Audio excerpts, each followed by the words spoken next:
Bəzi vaxtlar insanın bir gülüşü də görsən ki, gülür, cəmaat da gülür, amma heybəti də öz yerindədir. Adam cürət edib artıqası danışa da bilmir. Bəli. Razısınız? Bəli. Heybət izzətdən doğar. İzzət də lillahi izzə cəmiən. Quran deyir, izzət mənə məxsusdur.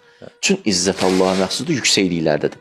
Çün yüksəkliklərdədir, yüksəklikləri ucalmalısan. Ucalmağın yolu nədir? İleyhi yəsədu kəlimut teyyib vəl əməlus salih yərfəuhu.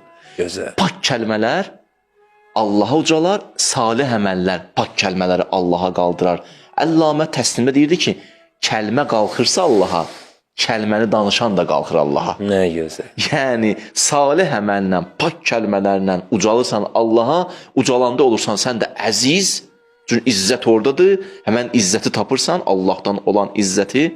Quranda başqa ayədə buyuruq ki, وَلِلَّهِ الْإِزَّةِ bu ayəni dedim, وَلِرَسُولِهِ وَلِلْمُؤْمِنِينَ. Quranda bir ayə var. İzzət Allaha, Peyğəmbərə və möminlərə aiddir. Yaxşı. İzzətin də bir dənə xüsusiyyəti budur. İzzətdə sevgi də var. Yaxşı. Hörmət var. Bunu deyim. Sənə qarşı hörmət var. Bir.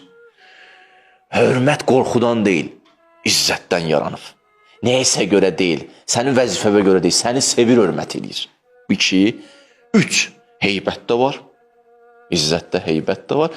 4. Sən öləndən sonra da o izzətin yaşayır. Müvəqqəti deyilsən. İmam Hüseyin izzəti kimi. Aydındır.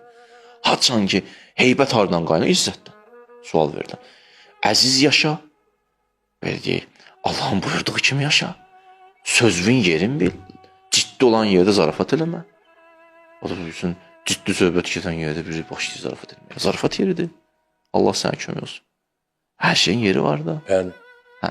Və burası da pisdir. Bir zarafata yerdə durub ağlamalı şeydən. Bir dayan da ağlamağın vaxtıdır misalda. Hər şeyin yeri var da adam. O yerləri o ən mühüm məsələlərdən bir yerləri tapmaqdır. Başa düşürsən? O ən yaxşı ticarətçi kimdir? Bilir indi nə alıb gətirsəm satılar.